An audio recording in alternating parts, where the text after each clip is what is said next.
Sabah xeyir olsun değerli izleyicilerimiz, dekabrın 23'üdür ve bugün neler baş verəcək? Yani, tabii ki yeniden gündemde olan Qızıldı rekord bir seviyeye demek olar ki dünən dediğimiz 4500'e çattı.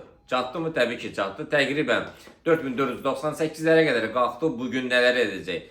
Yani bütün kütle koreksiyanı hem dünən hem bugün sürətli bir koreksiyanı gözler. Ama nəzər çatdım ki, belə qalxışlar koreksiyası biraz təhlükəlidir, amma enişlər təbii ki olacaq. Aniden belə qalxışlarda enişlər aniden olur və gözlənilməz bir anda sürətlə enir və bunda bir çox traderlər bundan istifadə edə bilmirlər. Nəysə, gəlin baxaq bugün nələr edəcək. Yəni artıq bizdə 4482-lərdən satış əməliyyatlarımız siqnal kanalında gəlib və 4460'lar, 4454'lərə take profit təyin eləmişik. Baxaq görə təbii ki gəlir olan kimi dərhal sığortalayaq. Çünki ilin sonudur və qızıl, ümumiyyətlə nə ki qızıl, bütün valutalar biraz qeyri stabil hərəkət edir və biz bundan necə istifadə etməsini bizim ilin son günlərin strategiyasını istifadə edib və qazanc əldə etmək şansımız biraz çox olur. Belə, gəlin alış əməliyyatlarına baxaq. Alış əməliyyatların harada gələcək? Yəni 4497'lərdən sonra yenidən alış əməliyyatları təbii ki gəlməsi gözlənir. Ümumi olaraq hədəf 4531'lər, 4532'lərə qədərdir. Keçək biz Bitcoin'a. Bitcoin'e biz 91'lere kadar yükselişi demişti ama kıymet 90.600'lere kadar kalktı. Dünən 89.400'lerden alış əməliyyatlarıdır. Mükemmel bir gəlirlə nəticələndi.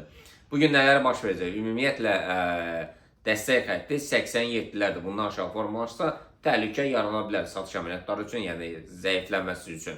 Amma hədəflər isə 89, 89 da 90 500'lərdir və 91-200'lərdir yuxarıdakı hədəflər. Keçək biz neftdən. Neft dünən 61-20'lərdən alış əməliyyatları demişdi. 62-15'lərə qədər yüksəldi. Bugün alışlar 62-200'lərdən, təbii 20'lərdən, yəni təbii ki söhbət crude oil'dan gedir. Satışlar isə 61-70'lər, qep isə 60-60'lardadır. Yəni onu bağlamaq şansı olacaq mı, olmayacaq mı? Ümumiyyətlə bu aslında 61-70'lər olarsa təbii ki həmin hədəfə doğru irəliləməyə cəhd edər. Keçək biz funtun dolar rəqabətinə. Funtun dolar rəqabətinə dünən alışları, hədəfləri yuxarı hədəfləri nəzər çatdırmışdım. Birinci hədəfi, yəni 1.34-500'lər artıq dünən oldu. Növbəti hədəflər isə hazırki hədəflər qarşıda demək olar ki bugün yəni demək olar ki 1.35 olub təqribən. Yəni belə bir çətin bir hərəkət yəni deyil oraya qədər qalxması, yəni demək olar ki 1.35 olub. Hazırki növbəti hədəfləri 1.35-600'lər, 37-500'lər, yəni ilin sonuna qədər.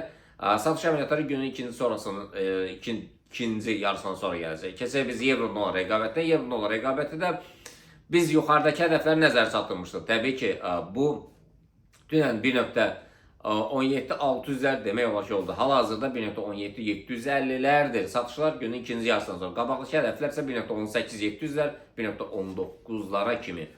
Nasdaq S&P Dow Jones Dax'lara biz demiştik ki yuxarı doğru istiqamətlə davam edəcək. Hələ ki yuxarı doğru istiqamətlə davam edəcək ilin sonuna qədər. Hətta yanvar ayında da 20'sinə qədər yüksəlişlər gözlənilir. Sağ olun, inşallah görüşmək ümidi ilə.